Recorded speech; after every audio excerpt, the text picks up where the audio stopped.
No, in many churches they don't have meetings for married couples. बहुत से कलीसियाओं में शादीशुदा बहनों और भाइयों के लिए मीटिंग नहीं होती है, But I believe in the time in which we live, we need to understand God's purpose for the home. पर जिस समय हम रह रहे, मुझे लगता है कि परमेश्वर का हमारे परिवार के प्रति क्या इच्छा है हमें जानना ज़रूरी है। Because everywhere I see a tremendous attack on Christian homes by the devil. क्योंकि मुझे लगता है कि शैतान का मसीह परिवारों के ऊपर बड़ा हमला है। Right from the time God established the first home, शुरुआत से जब से परमेश्वर ने पहला घर बनाया, that was Adam and Eve. Adam and Eve. आदम और हवा के समय, As soon as they were united in marriage, we read immediately that the devil came. Next chapter. जैसे हम पढ़ते हैं कि उनका शादी हुआ, दोनों का एक हुआ, उसके इमीडिएट साथ में हम पढ़ते हैं कि शैतान का आगमन हुआ। So the devil was just waiting for them to be married to try and confuse their life. शैतान इंतजार कर रहा था कब उनकी शादी होती है और वो उनके जीवन में प्रवेश करे। And it's the same today. आज भी ऐसा ही है। We mustn't forget that the Bible begins with Satan attacking a Christian home. हमें भूलना नहीं चाहिए कि शैतान की शुरुआत मसीह परिवारों का हमला करने से होती है। His aim was not only to separate them from God, but also to separate them from each other. उसका केवल उद्देश्य शैतान का ये नहीं था कि उन्हें परमेश्वर से अलग करे, पर एक दूसरे से भी अलग करे। And how do we know that Satan came between them? और हम कैसे जानते हैं कि शैतान उन दोनों के बीच में आया? Because as soon as God comes and asks Adam, did you eat of the tree? जैसे ही परमेश्वर ने आदम से पूछा क्या तूने उस झाड़ के फल को खाया, He points at his wife and says, she's the cause of the problem. और आदम ने उत्तर दिया कि हवा जिसे तूने मुझे दिया है वो इसका कारण है। So we find that that's what sin brings. Sin immediately makes us accuse others. और इसी तरह हम देखते हैं कि पाप हमें दूसरों को दोष करने के लिए कार्य करता है। And that tendency to accuse the wife or accuse the husband has come down through all these 6,000 years. और इन 6000 सालों में ये धारणा पत्नी का पति को और पति का पत्नी को दोष लगाने का आरंभ हुआ है। And if we say that Jesus has saved us from sin, और अगर हम ये कहते हैं कि यीशु मसीह ने हमें पाप से बचाया है, we have to ask ourselves whether Jesus has saved us from this poison of accusing one another. तो हमें ये देखना है कि परमेश्वर यीशु मसीह ने हमें इस जहर से, एक दूसरे को दोष लगाने वाले जहर से बचाया है क्या?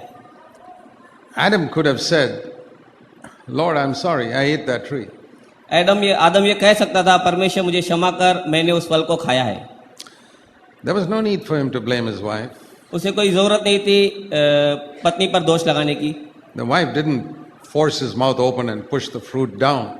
हवा ने उसे जबरदस्ती नहीं किया था मुंह खोलकर उसे फल खिलाने के लिए। So what is the need to say, my wife gave the fruit? तो ये क्या जरूरत था कि ये कहना कि हवा ने मुझे बहका दिया? But then we see something of the evil of Satan's nature. यहाँ से हम देखते हैं कि शैतान का जो बुरा दुष्ट स्वभाव है, That we're not able to see our own fault initially, कि हम शुरुआत में अपना दोष नहीं देखते, even when standing before God. जबकि हम परमेश्वर के सामने खड़े रहते हैं तभी भी। That's amazing that we can stand before God and still not see our own fault. ये बहुत अचंभे वाली बात है कि हम परमेश्वर के सामने खड़े रहते हैं फिर भी अपना दोष नहीं देखते। So it is this spirit of accusing that started with Adam that brings divisions in the home. ये आदम के समय से शुरू हुआ दोष लगाने वाला आत्मा का कार्य अलग करने का। And when there are divisions in the home, the children also go away from God. जब घरों को पति पत्नी को अलग करने का कार्य होता है तो बच्चे भी परमेश्वर से दूर चले जाते हैं। And that's the next thing we read, that Adam's first son became a murderer. यहीं से हम देखते हैं कि आदम का पहला पुत्र हत्यारा बना, Killed his own brother. अपने भाई को मारने वाला। So if you want to bring up your children properly, you better learn as husband and wife to live together. अगर हमें अपने बच्चों को परमेश्वर के मार्ग में लाना है तो पति पत्नी हमें सीखना है परमेश्वर के साथ चलना, मेल में चलना। Because the devil tries to bring a separation so that he can come between into the house. क्योंकि शैतान अलगाव पति पत्नी को करना चाहता है कि उसके प्रवेश मिले परिवार के अंदर। And both of you may be strong, but the children are weak. और दोनों पति पत्नी मजबूत होंगे लेकिन बच्चे कमजोर हैं, So the devil gets the children first. तो पहले आक्रमण शैतान का बच्चों पर होता है। And I've seen that in many homes, और ये मैंने बहुत परिवारों में देखा है that where husband and wife are divided, it's difficult for the children to be spiritual. जब पति पत्नी का अलगाव होता है बच्चों को भुगतना पड़ता है। And then they start blaming the children. They blame each other, now they start blaming the children. तो पहले वे एक दूसरे को दोष लगाते हैं, फिर बच्चों पर दोष लगाते हैं। Satan is the great accuser. शैतान बड़ा दोष लगाने वाला है, He's always accusing. वो हमेशा दोष लगाता है। And we've got that poison in our system from Adam. और ये हमारे अंदर आदम से आया हुआ एक तरीका है। To me, this is one of the big differences of being in Adam and in Christ. और ये बहुत बड़ा फर्क है आदम में रहना और मसीह में रहना। You know, we all say we've been cut off from Adam and grafted into Christ. हम सब कहते हैं कि हम आदम से कट गए हैं और मसीह से जुड़ गए हैं, But have we been cut off from this poison we have got from Adam? पर क्या हम उस जहर से जो आदम से हमें मिला है अलग हुए हैं? You know, it says about Satan in Revelation 12. प्रकटीकरण 12वें अध्याय में शैतान के विषय में पढ़ते हैं। Revelation chapter 12 and verse 10, 12वां अध्याय प्रकटीकरण का 10वां वचन, where in the middle of that verse it says, Satan is called the accuser of our brethren, who accuses them day and night before God. जिसमें यह बताया गया है इस वचन के मध्य में कि शैतान भाइयों का दिन और रात निंदा करने वाला है, Who accuses them day and night before God. जो परमेश्वर के सामने भाइयों को दिन और रात निंदा करता है। He works 24 hours a day. ये दिन में शैतान 24 घंटे कार्य करता है। And you know, he may tell a lie to us, but he can't tell a lie to God.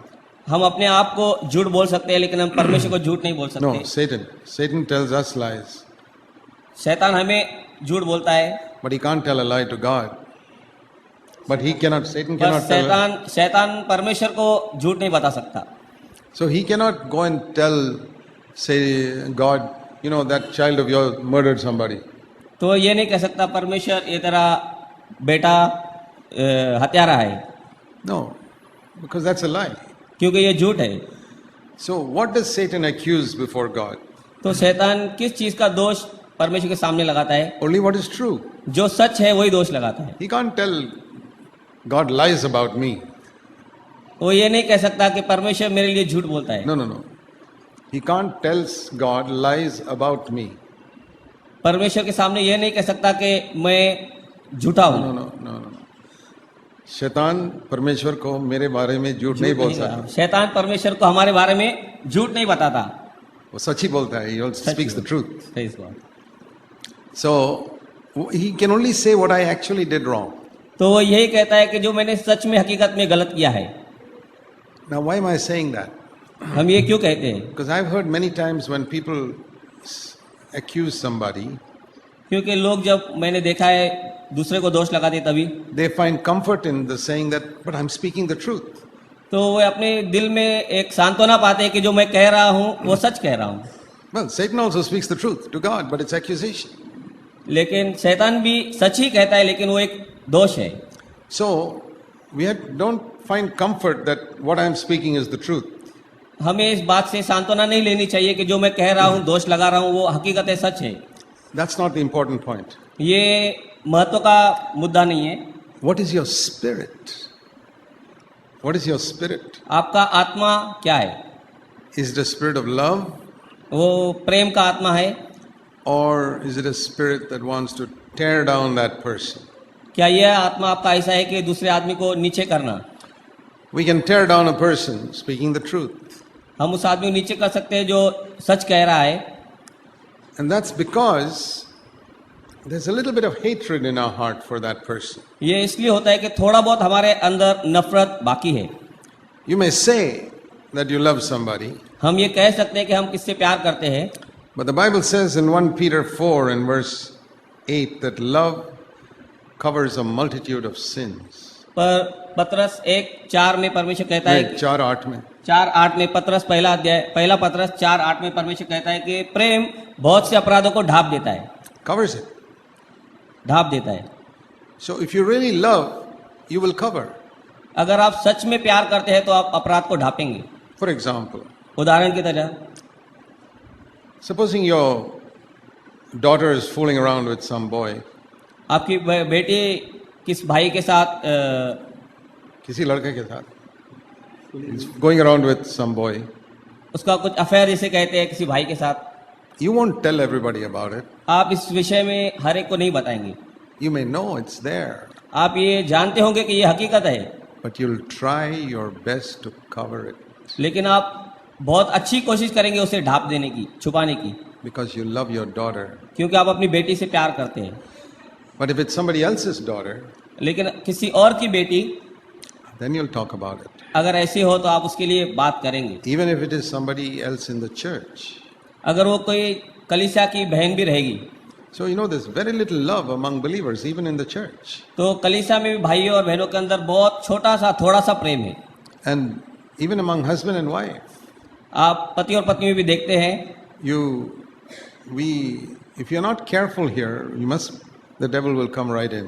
अगर आप इस बात में सचेत नहीं है तो शैतान प्रवेश करेगा। What does Jesus do? Does he shut his eyes to all the faults in his children? यीशु मसीह क्या करता है कि अपनी आंखें बंद कर देता है अपने बच्चों के दोषों को देखकर? No, we read in Hebrews 7 इब्री 7 में हम पढ़ते हैं in verse 25, 25वें वचन में, he always lives to make intercession for them. वो हमेशा ऐसों के लिए मध्यस्थता करता है। So here are two things going on 24 hours. तो यहाँ दो चीजें लगातार 24 घंटे हो रही है। That Satan is always accusing them, accusing us, शैतान हमारे लिए परमेश्वर के सामने दोष लगाता है and Jesus is our advocate, always praying for us. और यीशु मसीह हमारा वकील हमारे लिए मध्यस्थता करता है, प्रार्थना करता है। So we see here that I do something wrong first. और यहाँ हम देखते हैं कि मैं कुछ गलत कर रहा हूँ। And when Satan sees it, he immediately accuses. ये शैतान मुझे करते हुए देखकर मेरी निंदा परमेश्वर के सामने करता है। Jesus sees it and he immediately prays. यीशु मेरे अंदर यही दोष देखता है लेकिन परमेश्वर के सामने मेरे लिए प्रार्थना करता है। Can you see this picture? यहाँ आप परमेश्वर का शास्त्र देख सकते हैं। I'm doing something wrong. मैं कुछ गलत कर रहा हूँ। Satan sees it and immediately accuses. शैतान देख रहा है और तुरंत उसको परमेश्वर के सामने Jesus दोष also लगाता sees it. है। परमेश्वर भी देख रहा है। He Yeshu immediately Masih. prays. वो लेकिन जल्द से हमारे लिए प्रार्थना कर रहा है। What do you do when you see that? हम क्या करते हैं जब हम ऐसा देखते हैं दूसरों के जीवन में? You know the answer. आपको उत्तर पता है।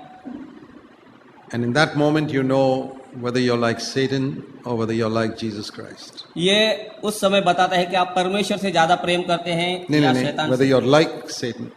क्या आप- शैतान के जैसे हैं कि प्रभु यीशु के जैसे हैं? आप प्रभु यीशु को पसंद करते हैं, शैतान को उस समय पसंद नहीं. लाइक Like means सेम हाँ. आप शैतान के जैसा है या परमेश्वर प्रभु यीशु के जैसे है? We know because Jesus is praying and Satan is accusing. Jesus is praying हाँ, हमको पता है कि यीशु मसीह प्रार्थना करता है and Satan is accusing. और शैतान दोष लगा रहा है। So in our home, इसलिए हमारे घर में you may say that you love your husband or your wife. हम कह सकते हैं हम पति पत्नी से और पत्नी पति से प्रेम करती है। Are you behaving like Christ or the devil? क्या हम यीशु मसीह जैसा वर्ताव कर रहे हैं या शैतान जैसा? I've always told people who want to go and correct somebody, मैं हमेशा उन लोगों से कहता हूँ जो जाकर दूसरों को सुधार करते हैं, don't do it before you've prayed for them. ऐसा मत करिए, पहला उनके लिए प्रार्थना कीजिए। After you pray for them, then you are fit to go and correct them.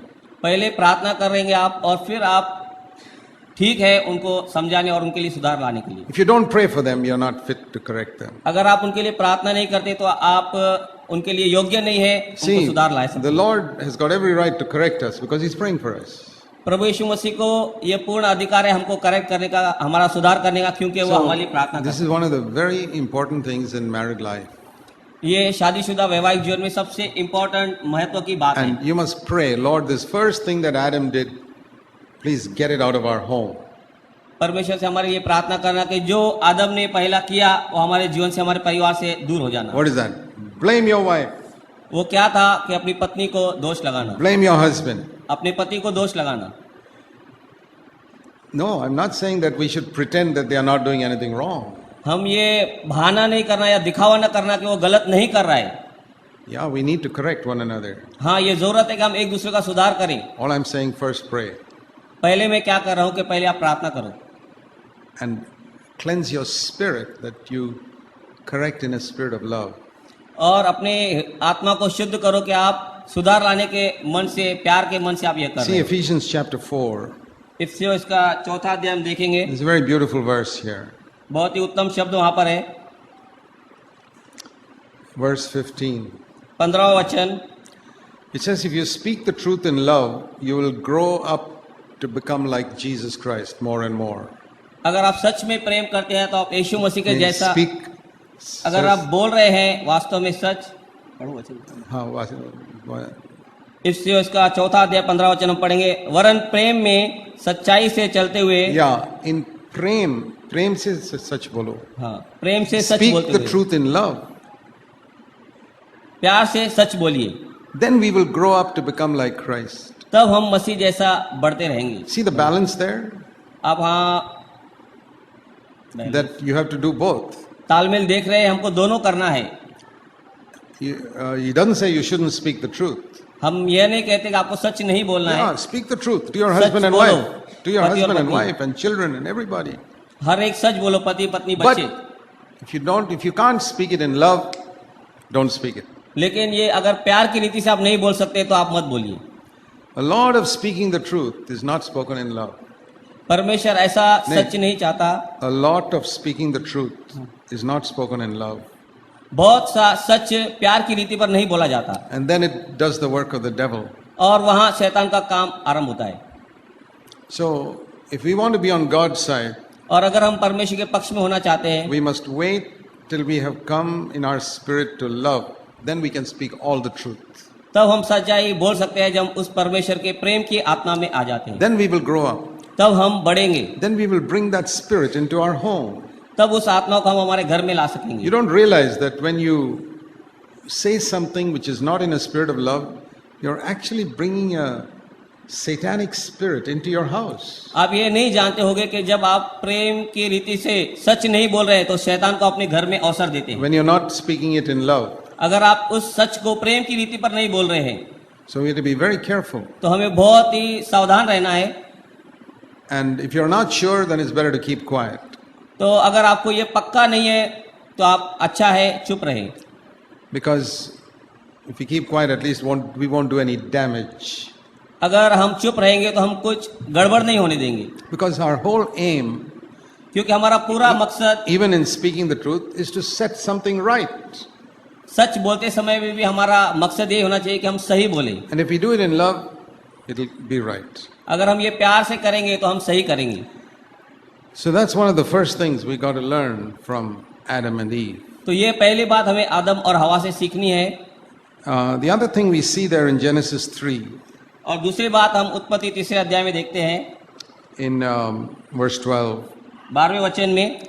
First thing, he blamed his wife. पहली बात उसने अपनी पत्नी को दोष लगाया, The second thing we see और in दूसरी बात हम the देखते same हैं verse was he blamed God, उसने परमेश्वर पर भी दोष लगाया। saying, "You gave me this wife." उसने यह कहा परमेश्वर से, यहोवा परमेश्वर के तूने मुझे यह पत्नी दिया। You need to ask yourself whether there's anything in your heart which is like a complaint against God. हमें हमारे हृदय में अपने आप को जांचना है कि अगर हम जो कुछ कह रहे हैं क्या हम परमेश्वर पर दोष लगा रहे हैं। You know, deep down in your heart, if you begin to think, "Oh, why did I marry this woman? Or why did I marry this man?" अगर आप हृदय की गहराई में कभी ये सोच रहे हैं कि क्यों मैंने इस पत्नी और लड़की से शादी की, या लड़की सोचती है मैंने ये लड़के से शादी की, You may think, "Oh, if I had not married this man, some other man may have been better."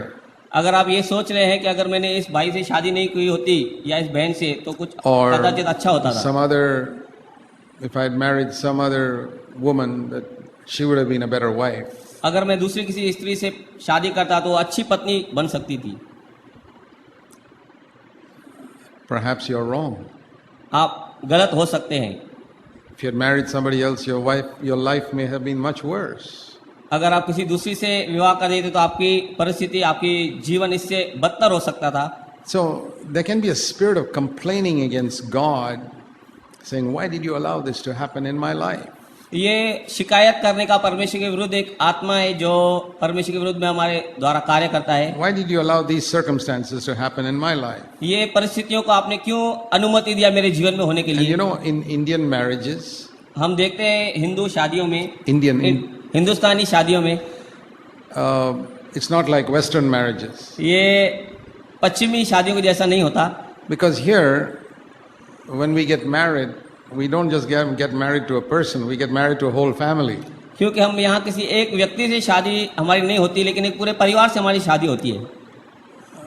That's part of our culture. ये हमारे कल्चर का एक भाग है। It's not so much in the West, ये पश्चिमी देशों में ज़्यादा नहीं है, because there they break away from their parents very soon. क्योंकि वहाँ शादी के पश्चात वे अपने परिवार से, अपने माता पिता से जल्दी अलग हो जाते हैं। I don't believe that is right, मैं ये नहीं कहता हूँ कि वो सही है, but I don't believe we are right either. मैं ये भी विश्वास नहीं करता हूँ कि ये सही है। See, Indian culture and Western culture are both wrong. Hindustani culture और पश्चिमी कल्चर दोनों गलत हैं। Christian culture is somewhere between these two. मसीही कल्चर ये दोनों के बीच में है। We see the example in Jesus. ये हम यीशु मसीह में उदाहरण देख सकते हैं। The Bible says that when we get married, we have to be detached from our parents. परमेश्वर का वचन ये कहता है कि जब हम शादी करते हैं हमारे परिवार से, हमारे माता पिता से हमारा अलगाव होना है, So that we can get united to our partner. तो हम हमारे पत्नी से या पति से एक हो सकते हैं। And that's in Genesis 2:24. ये उत्पत्ति 2:24 में है। That you leave your father and mother and cleave to your wife. Leave your, verse 2:24. इस कारण पुरुष अपने माता पिता को छोड़कर अपनी पत्नी से मिला रहेगा। So you have to leave before you can join to your wife. तो यहाँ हमें माता पिता से पहले अलग होना है, पत्नी से एक होने से पहले। Now leave doesn't mean that you don't care for them. ये अलग हो जाना ये नहीं दर्शाता कि हम उनका चिंता नहीं करेंगे, उनके लिए नहीं सोचेंगे। Because we must honor our father and mother even if we are 60 years old. ये हमारा परमेश्वर का वचन है कि हमें अगर 60 साल भी हम हो गए तो अपने माता पिता का हमें आदर करना है। That is till the end of their life. We must honor them. उनके जीवन के अंत तक हमें उनका आदर करना है। Because they cared for us when we were helpless babies. उन्होंने हमारी मदद की, हमारी देखभाल की जब हम मजबूर थे, हम छोटे थे। So when they are old, we have to care for them. जब वे बूढ़े हो जाते हैं तो हमारा काम है उनको But मदद करना। this means that we must not allow them to run our life. लेकिन इसका मतलब ये नहीं है कि हम उनको ये अधिकार दें हमारे जीवन को चलाने का। It's very interesting. ये that बहुत ही आनंद कारण है। I ask people this question sometimes. मैं ये लोगों को कई बार एक प्रश्न पूछता हूँ, Can you tell me the first commandment in the Bible? आप मुझे परमेश्वर के वचन में पहला आज्ञा बता सकते हैं? Not what he told Adam, because that is for the Garden of Eden. We are not there. हाँ, ये आदम को जो उस प्रश्न की आज्ञा दिया वो नहीं, क्योंकि वो आदम के समय आदम की वाटिका में था। So that doesn't apply to us. Because that doesn't apply to us because we are not living in the Garden of Eden. हाँ, ये हम पर लागू नहीं होता है क्योंकि हम आदम की वाटिका में नहीं रह रहे हैं। But what is the first commandment in the Bible? लेकिन परमेश्वर का वचन में पहला आज्ञा क्या है? And the only commandment given by God before sin came into the world. पाप इस जगत में आने से पहला परमेश्वर का पहला आज्ञा, Only one commandment. एक ही आज्ञा। You know what it is? आप जानते हो क्या है? It's this one we just read. What we just read. ये जो हमने पहला पढ़ा, Genesis 2:24. उत्पत्ति 2:24। I've always thought about the wisdom of God. मैं हमेशा परमेश्वर की बुद्धि के लिए सोचता रहता हूँ That in His great wisdom, the first commandment He put in the Bible is leave your earthly parents and cleave to your wife, cleave to your husband. बहुत ही उत्तम ज्ञान और बुद्धि से परमेश्वर ने ये पहला आज्ञा दिया कि पति पत्नी एक होने से पहले अपने माता पिता से अलग होना है। And the more I live in India, the more I see the problems, I can see the wisdom of God in that commandment. मैं उस आज्ञा में परमेश्वर की बहुत बुद्धि देखता हूँ क्योंकि मैं हिंदुस्तान में रहता हूँ और हिंदुस्तान में इस वचन के कारण, आज्ञा के कारण बहुत ही दुविधा पाता हूँ। This is the number one commandment disobeyed by married people in India. ये पहला आज्ञा है जो तोड़ा जाता है हिंदुस्तान में लोगों से, शादीशुदा लोगों से। They disobey it. ये मान्य नहीं करते, आज्ञा को उल्लंघन करते हैं। And that is the cause of many, many, many problems. ये बहुत ही बड़े बड़े समस्याओं का कारण होता है। People go to two extremes. दो तरह के दो रास्तों में लोग चले जाते हैं। Some become slaves of their parents, some neglect their parents totally. कोई अपने माता पिता का पूरा इनकार कर देता है, कोई अपने माता पिता का पूर्ण गुलाम हो जाता है। But what is the balance? लेकिन परमेश्वर का वचन क्या कहता है? Look at the life of Jesus. यीशु मसीह के जीवन को देखेंगे। Even when he was hanging on the cross, dying and suffering, जब वो क्रूस पर मर रहा था और दुख और पीड़ा दर्द सहन कर रहा था, his mind thought about his mother. I must make some provision for my mother to be taken care of. उसने अपनी माँ के लिए इतनी पीड़ा में भी सोचा कि मैं अपनी माँ के लिए कुछ उपाय करके That is जाऊं। an amazing example that in the midst of his own suffering, उसकी he अपनी thought about caring for his mother. उसकी अपनी पीड़ा में ये बहुत ही अद्भुत है। उसने अपनी माँ के विषय में सोचा और चिंता किया। She was a widow. Joseph had died long ago, otherwise he wouldn't have thought about that. हम जानते हैं कि वो मरियम एक विधवा थी, इसलिए उसने अपनी माँ के लिए And he was सोचा the eldest son. और वह परिवार का सबसे बड़ा बेटा था And he took that responsibility seriously even while he's suffering in pain.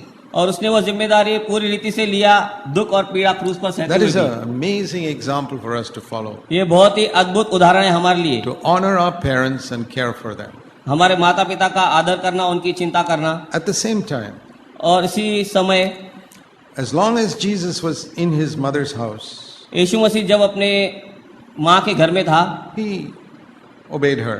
वो उसकी आज्ञा पालन करता रहा। But the moment he left जब उसने उस क्षण से छोड़ दिया घर, and started his ministry उसकी सेवा उसने आरंभ की at Cana, कनान देश में, Cana, the marriage of Canaan, Cana, जहाँ ब्याह का लिखा गया he है। told his mother, "What have I got to do with you? Don't interfere with my ministry." तब उसने अपनी माँ से उसका सुझाव पाते समय कहा, मुझे आप रुकावट मत कीजिए मेरी सेवा में। Can you say that to your mother? क्या आप अपनी माँ से यह कह सकते हैं, Mom, please don't interfere in our marriage. माँ क्षमा चाहता हूँ, मेरे शादीशुदा जीवन में, वैवाहिक जीवन में आप प्रवेश न करें, दखल न दे। Please leave us to run our own life. मैं क्षमा चाहता हूँ और कहता हूँ हमें हमारा जीवन चलाने दीजिए। Dad, please leave us to run our own life. पिताजी हमें क्षमा कीजिए, हम हमारा परिवार घर हमें चलाने दीजिए। And if they argue with you, you can ask them one more question. अगर वे आपसे वाद विवाद करते हैं तो आप उनसे और एक सवाल कर सकते हैं, Mom, did you like it when your mother-in-law interfered in your life? Mummy आपको ये पसंद था जब आपकी सास आपके जीवन में हस्तक्षेप करती थी? Or Dad, और आपके ससुर जी, Dad, when your father-in-law tried to tell you to do something, did you like it? या पिताजी से आप पूछ सकते हैं, क्या पिताजी आपको पसंद था जब आपके ससुर आपके वैवाहिक जीवन में दखल अंदाजी करते थे? See, Indian parents are very interfering type of parents. हिंदुस्तानी माता पिता इंटरफेयर करने वाले, मध्यस्थ करने वाले माता पिता है। So that's the other thing we can learn from that first passage. और ये हम पहले पैसे से सीख सकते हैं, Don't blame God for anything. किसी भी परिस्थिति के लिए परमेश्वर को दोष मत लगाइए। Don't wish that you had another husband or another wife. ये कल्पना भी नहीं कीजिए, सोचिए मत कि आपको अलग दूसरी पत्नी होती है, दूसरा पति होता। God has arranged. See, marriage is not a thing where everything will go smoothly. शादी ऐसी जोड़ नहीं है, ऐसा व्यवहार चीज नहीं है कि बहुत चीजें आराम से सुख से चलेंगी। Our whole life is not like that. हमारा पूरा जीवन भी ऐसा नहीं है। God allows our life to be like that stormy sea, the lake of Galilee, where the boat was tossed around. परमेश्वर हमारे वैवाहिक जीवन को, हमारे पूरे जीवन को ऐसा होने देता है जैसा गलील में वह नाव समुद्र की लहरों में उबड़ खाबड़ हो रही थी। But the wonderful thing was Jesus was in the boat. लेकिन बहुत ही आनंद की बात थी कि यीशु मसीह उस नाव में था। We think that if Jesus is in the boat, there won't be any storm. और वो सोचते रहेंगे, हम सोचते रहेंगे यीशु मसीह हमारे नाव में है, कोई तूफान नहीं आएगा। There will be storm. हाँ, वहाँ तूफान हो गए। There'll be storm in our life. There'll be storm in our married life. There'll be storm in the church. कलीसिया में, हमारे वैवाहिक जीवन में, हमारे परिवार में तूफान आंधी हो गए। But Jesus can still those storms. That's the gospel message. लेकिन शुभ समाचार का मैसेज यही है कि यीशु मसीह उसे रोक सकता है, थाम सकता है। So, What sort of life would you like? A smooth life without any difficulties, any problems, any trials? तो किस तरह का जीवन आपको चाहिए बिना किसी मुसीबत संकट तकलीफ के? That will be quite a boring life. वो बहुत ही उबाऊ जीवन होगा. Supposing the gospel stories were like this, हम अंदाज लगाएंगे कि परमेश्वर के वचन की कहानियां ऐसी रहेंगी. and Jesus went for a marriage in Cana, यीशु मसीह काना देश में एक शादी में गए. and there was plenty of food and wine, there was no problem, they had a good time and came back home. वहाँ बहुत ही अच्छा दाखरस था, बहुत ही संख्या क्वांटिटी में था और अच्छा खाना था. And they got into a boat and went across a lake. It was very smooth, so they had a good journey up to the other side. और एक नाव में बैठकर वे सफर कर रहे और वहाँ कोई आंधी तूफान नहीं, बहुत ही आराम से वे किनारे पर पहुँच गए. And once there was 5,000 people he was speaking to. और एक समय वो 5,000 लोगों को उपदेश दे रहा था उस समय. But fortunately, they had all brought their lunch packets with them, so they could all sit down and eat. लेकिन योगायोग वो सब लोगों ने अपने अपने खाने के टिफिन अपने साथ लाए थे और खाने बैठ गए वो लोग. Even the Sunday school children will say, please don't tell us these boring stories. Who's interested? रविवार के स्कूल के छोटे बच्चे भी अपने माँ पिता से हमसे ये कहेंगे, ये उबाऊ कहानियां हमें मत सुनाइए. What will be your testimony when you go to heaven? आपकी साक्ष्य क्या रहेगी जब आप स्वर्ग जाएंगे? We'll hear about Daniel who tells us how he was thrown to the lions and the lions shut their mouths. ये ऐसा होगा कि किस तरह से दानियल शेर के पिंजरे में डाल दिया गया और कैसा वहां से उसका बचा हुआ. And how David killed Goliath, he'll tell us his testimony. और वहाँ गोलियत के दाऊद ने कैसा मारा उसकी टेस्टिमनी हमें बताई जाएगी. And they'll say, brother, sister, you tell us your testimony now. और वहाँ वे हमसे पूछेंगे, भाई और बहनों आपके जीवन का साक्ष्य बताइए. I prayed that I'll have no problems in my life. हम वहाँ उनसे हाथ जोड़कर कहेंगे कि हमारे जीवन में कोई भी तनाव तकलीफ कष्ट नहीं था. I never had any problem. मेरे जीवन में कुछ प्रॉब्लम समस्या नहीं थी. And when I did have one problem, I complained so much that God never gave me any more problems in my life. एक था कि मैं परमेश्वर से शिकायत करता था, मुझे कोई भी समस्या दुख पीड़ा नहीं दीजिए. I don't want a testimony like that. मैं ऐसा साक्षी नहीं चाहता हूँ. I want a testimony where I can tell hundreds of stories of all types of things that happened in my life, and by the grace of God, I overcame all of them. मैं ऐसा साक्ष्य चाहता हूँ कि मैं बहुत सी हजारों सौ कहानियां ऐसा रही मेरे जीवन में परिस्थितियां जिनमें मैं विजयी हुआ और परमेश्वर की महिमा किया. Think if you had a very difficult mother-in-law. सोचिए अगर आपको बहुत ही तकलीफ और कष्ट देने वाली एक सास है. You tell people in heaven, boy, you should have seen the mother-in-law I got. और आप स्वर्ग में ये साक्षी देने पाओ कि आप कदाचित मेरी सासू से बर्ताव में आते. Conquered her by love. लेकिन मैंने उसे प्रेम से जीत लिया. I decided that Jesus is more powerful than the devil. मैंने ये देखा कि यीशु मसीह शैतान से बहुत ही शक्तिशाली है. What a testimony that will be. ये साक्ष्य कैसी होगी? I'm not saying we should be foolish. मैं ये नहीं कहता मूर्ख होना चाहिए. But each situation may be different. पर हर परिस्थिति अलग हो सकती है. We need a lot of wisdom. हमें बहुत ही बुद्धि चाहिए. But what I want to say is this. मैं ये कहना चाहता हूँ. To me, every situation is a test. Who is stronger, Christ or the devil? मेरे लिए हर एक परिस्थिति यह निर्णायक होती है कि कौन ताकतवर है, यीशु मसीह या शैतान. When people do something wrong to you, अगर कोई लोग आपसे साथ गलत बर्ताव करते हैं, supposing they accuse you falsely, अगर वो गलत झूठ मूठ आपको दोष लगाते हैं, who are they serving? किसकी वो सेवा कर रहे हैं? Christ or the devil? यीशु मसीह की या शैतान की? Definitely they are serving the devil if they accuse you falsely. अगर आपको वो झूठ मूठ दोष लगा रहे हैं तो वो शैतान की सेवा कर रहे हैं. See, as I've been serving the Lord now more than 40 years. अगर मुझे 40 साल हुए मैं यीशु मसीह की सेवा कर रहा हूँ. And I know the devil hates me like anything. और मैं ये जानता हूँ कि शैतान मुझे बहुत ही नफरत करता है. But I'm not afraid of him. पर मैं उससे डरता नहीं हूँ. But because he hates me so much, he gets all types of people to accuse me of all types of wrong things. और जब वो false things. जब मुझसे जलता है, शत्रुता रखता है, तो मेरे जीवन में सब झूठे लोग और ऐसे परिस्थितियां वो बनाता है. But what's he getting angry with them? पर क्या वो उनसे क्रोधित है? I don't get angry with them. क्या मैं उनसे कभी क्रोधित नहीं होता? I say this is the devil. मैं यह कहता हूँ कि वो शैतान का कार्य है. I want to now prove that Christ is greater than the devil. अब यह मुझे सिद्ध करना है, प्रमाणित करना है कि यीशु मसीह शैतान से ज्यादा शक्तिशाली है. But most of the believers, पर बहुत से विश्वासी they don't prove that. ये सिद्ध नहीं करने पाते. That fellow serves the devil. ये भाई शैतान की सेवा कर रहा है. They also serve the devil and hit back. वे भी उसके रिटर्न में अपोज में उस शैतान का सेवा करते हैं. It's absolutely foolish. बिल्कुल मूर्खता है. See this lovely verse. यहाँ हम एक उत्तम प्यारा वचन देखेंगे, Romans chapter 12, रोमियो इसका 12वां अध्याय verse 21. 21वां वचन। He's talking about your enemies. If your enemy is hungry, feed him. If he's thirsty, give him something to drink. बुराई से न हारो, परंतु भलाई से बुराई को जीत लो। Yeah, verse 20. If your enemy is hungry, feed him.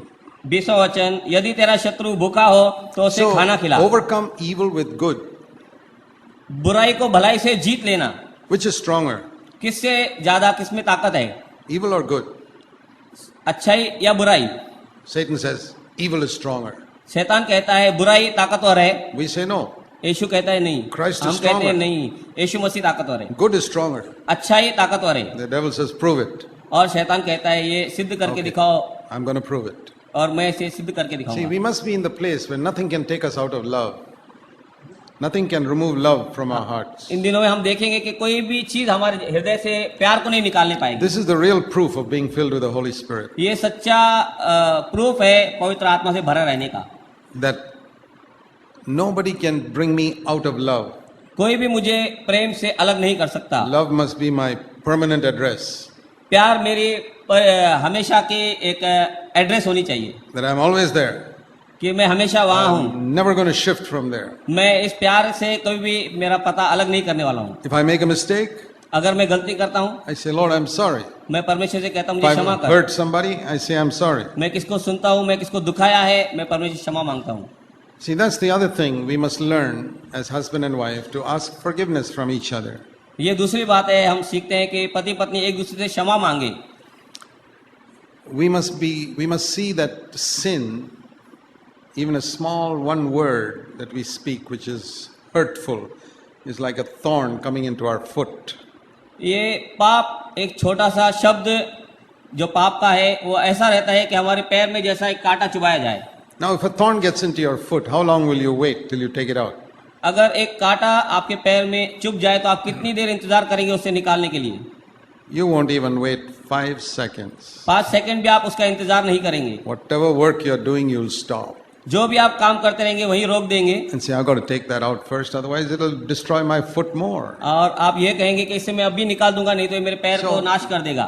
When you hurt somebody, लेकिन आप ये किसको अगर आप दुखी करते हैं, खेदित करते हैं, you have hurt him with your words, आपके शब्दों से किसको आप घायल करते हैं, but you have hurt your own conscience much more. आपने अपने हृदय को, अपने विवेक को ज्यादा ठेस पहुंचाई है। See, when people call Jesus Beelzebul, prince of devils, जब यीशु को लोगों ने शैतान और शैतान का राजा कहा, सेना का, did it hurt Jesus? क्या ये बात से यीशु मसीह को दुख हुआ, खेद हुआ? You couldn't hurt him. ये उसे खेद नहीं कर सका। You cannot hurt Jesus. ये यीशु मसीह को खेदित नहीं कर सकता। They hurt themselves. उन्होंने खुद को खुद दुखी किया। If people call me the devil, they're not going to hurt me. अगर लोग मुझे शैतान कहते हैं, मुझे नहीं दुख पहुंचाते, They hurt themselves. वो खुद को दुख पहुंचाते हैं। Anybody who tries to hurt me is actually hurting himself. अगर कोई मुझे दुख देना चाहता है, वो खुद को दुख देता है। So when you say something which hurts somebody, actually you've hurt yourself. अगर आप कहते हैं और किसको दुख होता है तो वास्तव में आपने Now, खुद को दुखी कर दिया a है। thorn has got into your foot, a bad conscience.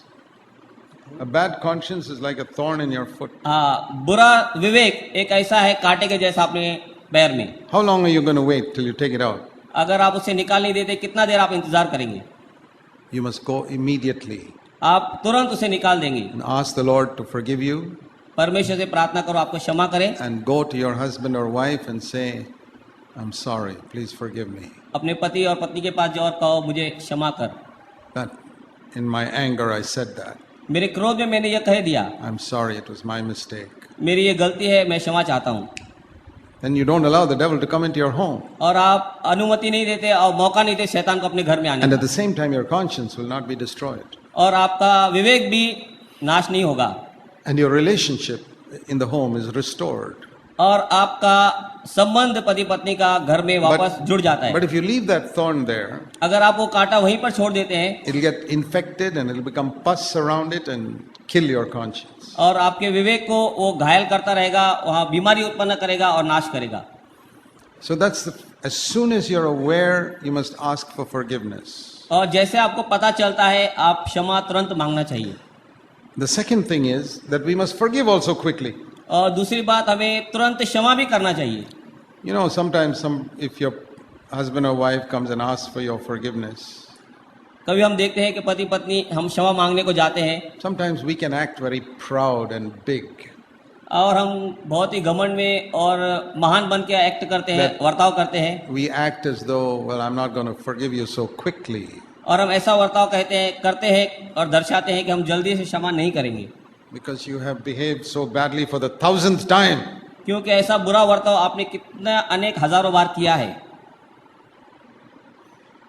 Who are you ruining? You're ruining yourself आप खुद को नाश कर रहे हैं. when you don't forgive someone. अगर आप किसको क्षमा नहीं दे रहे तो खुद को नाश कर रहे हैं. I use my imagination sometimes to think how God is doing things in heaven. मैं कभी कभी अपने मन से बुद्धि सोचता हूँ कि परमेश्वर स्वर्ग में कैसे कार्य कर रहा है. You know, this earth is full of so many people who do wrong things. ये धरती बहुत ही ऐसे लोगों से जो बहुत बुराई कर रहे हैं, गलतियां कर रहे हैं, भरी हुई है. And there are many people asking God from the earth, Lord, please forgive me. और कितने लोग हैं यहाँ धरती से परमेश्वर से प्रार्थना कर रहे हैं, परमेश्वर मुझे क्षमा कर. So many. If you think of in one day, how many people are, the millions of people are saying, Lord, please forgive me, forgive me, forgive me. हम कल्पना करेंगे कितने लाखों लोग दिन में प्रार्थना करते हैं, परमेश्वर से क्षमा मांगते हैं. Even unbelievers. अविश्वासी भी, Oh God, forgive me. ओ परमेश्वर मुझे क्षमा कर. What is God doing in heaven? परमेश्वर स्वर्ग में बैठा क्या कर रहा है? He's immediately forgiving. वो तुरंत क्षमा कर देता He है. doesn't wait for somebody and say, okay, I'll tell you tomorrow whether I've forgiven you or not. वो इंतजार नहीं कहता, ये नहीं कहता मैं आपको क्षमा किया है नहीं, कल बताऊंगा. Immediately forgiven. तुरंत क्षमा कर देता है. And then somebody else from there is asking for forgiveness, forgiven. वहां से कोई क्षमा मांग रहा है, And जल्दी क्षमा कर the दिया. other side of the earth, somebody is asking forgiveness, forgiven. धरती के इस कोने से इस जगह से कोई So- क्षमा मांग रहा है, तुरंत क्षमा कर दिया. I use my imagination to think what is God is doing all the time. ये मैं कल्पना में सोचता हूँ परमेश्वर वहां बैठकर क्या कर रहा है. You know what he's doing? आप देखते हैं क्या कर रहा है परमेश्वर. He's saying, forgiven, forgiven, forgiven, forgiven, forgiven, forgiven, forgiven. That's what he's doing all the time. हर समय वो क्षमा किया क्षमा किया क्षमा किया, ये कह रहा है All the time. हर समय. What about tomorrow? तुम्हारा कल के लिए क्या? Forgiven, forgiven, forgiven. This he's doing all the time. पूरे समय वो ये कह रहा है क्षमा किया क्षमा किया क्षमा किया. Many of us say, Lord, I want to be like you. हम बहुत कहते हैं और कहते हैं परमेश्वर हमें आपके जैसा बनना है. Why not be like him in this area? इस क्षेत्र में हम उसके जैसा क्यों नहीं बन रहे? As soon as somebody asks forgiveness, forgiven, sure. कोई आपसे क्षमा मांगता है, तुरंत आप क्षमा कर दो. Okay, 1 minute later, they do the same thing again. 1 minute later, 1 minute बाद में वही गलती वो दोहराता है, forgiven. क्षमा कर दीजिए. After 1 minute, again the same thing, 1 minute के बाद वैसी गलती क्षमा कर दिया. forgiven. If you want to be like God, आपको अगर परमेश्वर के जैसा बनना है, be rich in mercy. दया में धनवान हो जाइए. It's the most important area for us to be rich. हमारे लिए यह धनवान बनने का बहुत बड़ा क्षेत्र है, दया करना. I remember once one married couple came to see me. They were not from our church, from some other church. दूसरे किसी कलीसिया से एक पति पत्नी मुझसे मिलने आए. I didn't know them. They had read some book of mine. मैं उन्हें नहीं जानता, उन्होंने मेरा कोई पुस्तक पढ़ा था. They came rushing into my house one day. वे दौड़ते हुए मेरे घर में आए एक They दिन. said, Brother Zach, we got to catch a train in a few minutes. भाई हमें तुरंत ट्रेन पकड़नी है थोड़े समय में. Can you give us some quick advice for our married life? हमारे वैवाहिक जीवन के लिए क्या एक सलाह हमें दे सकते हैं आप? They didn't even sit. वे बैठे भी नहीं, They have to rush. उनको घाई था. I said, okay. मैंने कहा ठीक है. I said, ask forgiveness quickly मैंने कहा क्षमा मांगिए जल्दी and forgive quickly. और क्षमा कीजिए जल्दी. Okay, go and catch your train now. अभी जाइए, आपका ट्रेन पकड़िए. You'll have a very happy married life. आपको बहुत ही आनंदित वैवाहिक जीवन मिलेगा. In almost all marriages that I conduct nowadays, ये इन दिनों जो भी मैंने शादियां लगाई है, I tell people this. मैं ये लोगों को बताता हूँ, Before you go to bed at night, अगर आप रात में सोने को जा रहे हैं उससे पहले just make sure that everything is settled between you and your ये husband इस and wife. बात को निश्चय कर लीजिए कि तुम्हारे बीच में, दोनों के बीच में हर चीज का सुलह हो गया है. Don't keep any retained anger in your heart पिछला कोई भी दुख और क्रोध अपने दिल में न रखिए, or any unforgiven matter. और न क्षमा किए वाला कोई ऐसी बात अपने दिल में मत रखिए. Get rid of it. उससे छुटकारा पा लीजिए. Just like you throw away bad food, जैसे आप अच्छा खाना नहीं है वो उसे फेंक देते हैं, you don't keep it. वो आपसे रखते नहीं है. Because if you keep it, it'll stink tomorrow. अगर हम उसे रख देते तो दूसरे दिन वो बदबू करता So है. at night, It says in Ephesians 4, verse 26, इफिसियों इसका चौथा अध्याय 26वां वचन ये कहता है, don't let the sun set on your anger. आपके क्रोध पर सूर्य अस्त न होने दो, सूर्य अस्त होने तक आपका क्रोध न रहने दो। That means in those days people used to go to sleep when the sun set. इसका मतलब ये दर्शाता है कि पिछले दिनों में जुने में लोग क्रोध करते हुए सो No, जाते no, थे। no. When the sun was setting, they go to sleep. हाँ, जब सूर्यास्त हो जाता था लोग सोने चले जाते थे। So he's saying before you go to sleep, get rid of your anger. That's the तो meaning. यहाँ बताया गया है कि अगर आप सोने को जा रहे हैं उससे पहले अपने मन से क्रोध निकाल दो। So a brother came to me, तो भाई मेरे पास आए, said, Brother Zach, you conducted our marriage 20 years ago, 20 साल पहले आपने हमारी शादी लगाई and you gave us this advice और ये सलाह आपने हमें दिया at our wedding. At our wedding, हमारे शादी के समय में, don't go to bed without settling all matters between both of you. सोने को नहीं जाइए इससे पहले कि आपने सुलह सब बातों के विषय में कर लिया है। And he said, I want to testify today. और मैं ये आज चेक करना चाहता हूँ, There's a brother from our church in हमारे कलीसिया का Bangalore. भाई है, I've kept that word every day for 20 years. 20 साल मैंने उस बात को निभाया है। I said, Praise the Lord. मैंने कहा परमेश्वर की स्तुति हो, That's a greater miracle than raising the dead. ये मुर्दे को जिंदा करने से बड़ा चमत्कार है। What a testimony. क्या ही उम्दा साक्षी है। Is it very difficult? क्या ये बहुत ही कठिन है?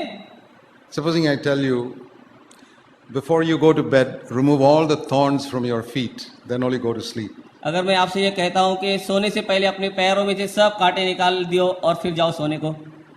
You say, Brother Zach, you mean can't I do it once a week or something? Why every day I've got to remove all the thorns from my feet? क्या आप मुझसे प्रश्न करोगे, भाई जैक, क्या मुझे अनुमति नहीं मिलेगी कि 7 दिन में मैं इन सब कांटों को निकालूं? Every day? हर दिन मुझे निकालने पड़ेंगे? You don't wait till sunset to remove thorns from your feet. You remove it immediately. सूर्यास्त होने तक अपने पैर से कांटा निकालने के लिए आप इंतजार नहीं करेंगे, तुरंत आप निकाल देंगे। I think this Ephesians 4:26 is for half-hearted people. ये इफिसियों 4:26 वचन आधो Half-hearted. अधूरे हृदय वाले लोगों के लिए है। Wholehearted people won't wait till sunset. They'll settle it immediately. पूरे हृदय के पक्के लोगों के लिए वो आप कांटा जल्दी से ये वचन को पालन कर देंगे। These are the little things which the devil brings in to ruin a marriage. ये छोटी सी बातें हैं जो शैतान हमारे जीवन में लाकर हमारे वैवाहिक जीवन को नाश करता है। What is the opposite of accusing and criticizing people? लोगों को दोष लगाना, उनकी निंदा करना, इसके विपरीत उल्टा क्या है? That is learning to appreciate people. ये सीखना है लोगों की प्रशंसा करना। Now, I want to read you something from the Bible. मैं आपके लिए कुछ परमेश्वर के वचन से पढ़ूंगा। You will think it is from some Hindi movie. आप ये ऐसा सुनेंगे जैसे कोई हिंदी पिक्चर में से सुनाया जा रहा है। It's not a Hindi movie. ये हिंदी मूवी नहीं है। How beautiful you are, my darling. How beautiful you are. मेरी सुंदरी तो कितनी सुंदर है। Song of Solomon, chapter 2, verse 15. श्रेष्ठ गीत सोलोमन का पढ़िए, chapter 2.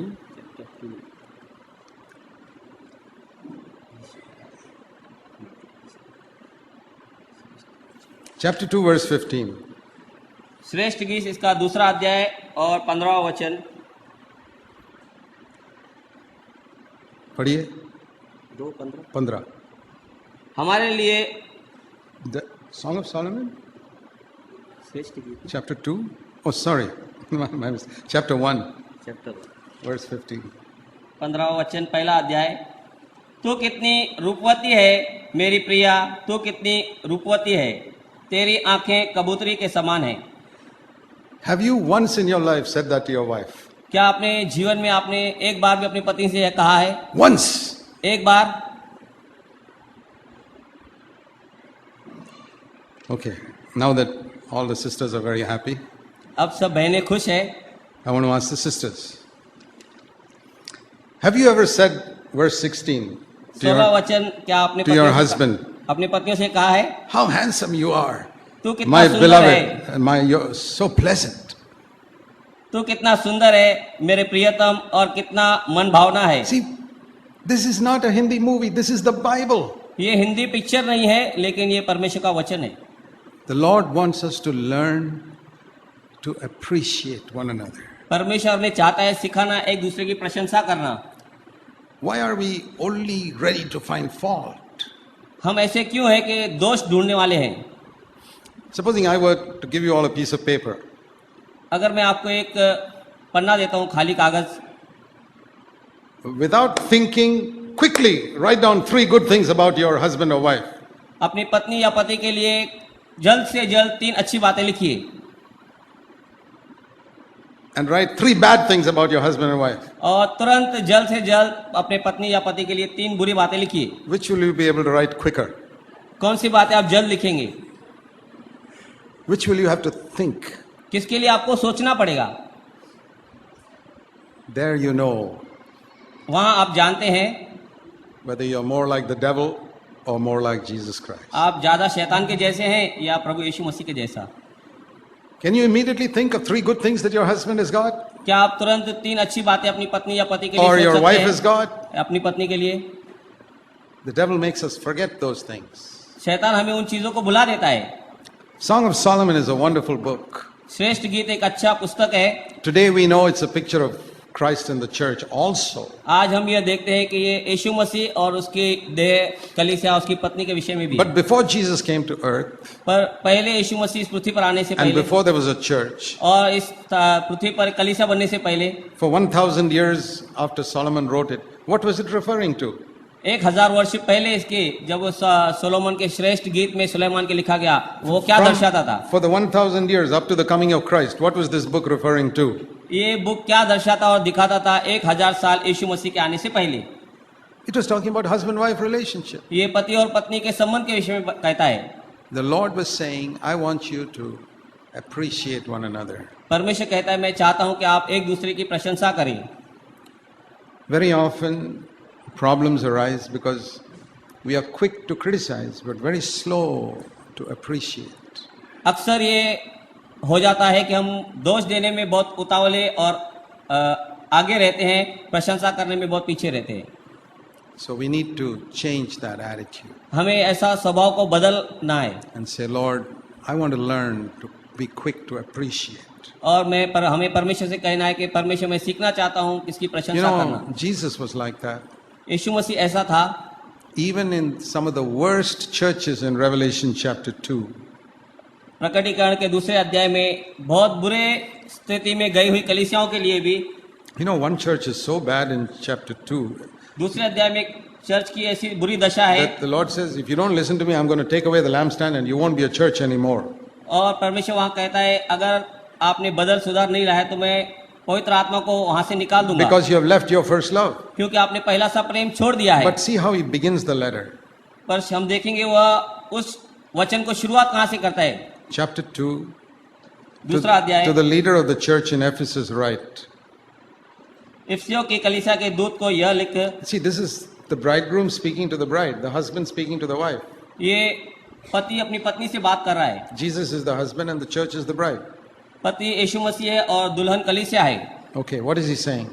देखिए हम क्या कह रहे हैं परमेश्वर। Verse 2, दूसरे वचन में, I know your deeds, मैं तेरे कार्यों, I know your toil, परिश्रम perseverance. और धैर्य को जानता हूँ, You cannot endure evil men. और यह भी कि तू दुष्ट लोगों की सहन नहीं कर सकता, You put to the test those who call themselves apostles and you find they are false. और जो अपने आप को प्रेरित कहते हैं तूने उन्हें परखा है और झूठा पाया है। You have perseverance. तुझ में धैर्य है You have endured for my name's sake. और तूने मेरे नाम के कारण दुख You उठाते have उठाते थका नहीं। not grown weary. You have not grown weary. What a wonderful church. अच्छा, कितना उत्तम कलीसिया है। No. He says, but I've got something against you. लेकिन परमेश्वर कहता है, नहीं, मुझे आपके विरुद्ध में एक बात कहना है। He says all these words of appreciation, then he says the one thing. ये सब प्रशंसा के शब्द कहने के बाद परमेश्वर एक शब्द कहते हैं। Which is the worst church to which Paul wrote? कौन सी सबसे बुरी कलीसिया थी जिसे पौल ने लिखा पत्र? Corinthians. कोरिन्थियंस। They had so many things wrong with them. उनमें बहुत सी बुराइयां थी, So many sins. बहुत पाप थे। They were taking people to court against each other. एक दूसरे को लोग कलीसिया के कोर्ट में ले जाते They थे were tolerating adultery. और वे व्यभिचार करते थे। And he writes to them in 1 Corinthians 1. 1 कोरिन्थियर पहला अध्याय verse 4. चौथा वचन। I thank God always for you. मैं परमेश्वर का निरंतर धन्यवाद करता हूँ तुम्हारे लिए। You are enriched, verse 5, in Him in all speech, all knowledge. तुम अपने परमेश्वर के ज्ञान में निरंतर बढ़ रहे हो। Verse 7, you're not lacking in any gift. 7वें वचन में किसी भी दान में तुम्हारे अंदर कमी नहीं है। He will confirm you in the day of Jesus Christ, verse 8. यीशु मसीह के दिन में ये दावा करता हूँ। Then he says, now, verse 10, I've got to tell you some things. और 10वें वचन में पौलुस कहता है मुझे कुछ कहना है। It's a little principle. छोटे कानून। We have to develop this habit of appreciating. हमें हमारे अंदर ये आदत को बढ़ाना है प्रशंसा करने की। With our children also. हमारे बच्चों में भी We criticize them so quickly. हम बच्चों को जल्दी दोष लगा देते हैं। Aren't there some good qualities in your children? आपके बच्चों में क्या कोई अच्छी खूबियां नहीं है? Learn to appreciate them. उनको प्रशंसा करने की आप सीखो They will change much quicker. और वे तुरंत बदलेंगे। The Bible says God leads us to repentance by kindness. God leads us to repentance by His kindness. परमेश्वर अपनी दया से हमें पश्चाताप की ओर ले आता है। That is Romans 2:4. रोमियो 2 अध्याय 4 वचन में। We can also lead our children to repentance by kindness. हम भी अपने बच्चों को पश्चाताप की ओर नम्रता से दया से ले आ सकते हैं। Let's pray. Let's pray. आइए हम प्रार्थना करें। Let's ask God to give us the power of the Holy Spirit to obey all that we have heard. And let's pray that God will fill us with the Holy Spirit so that we can respond to what we have heard. Thank you, Father. In Jesus' name, Amen.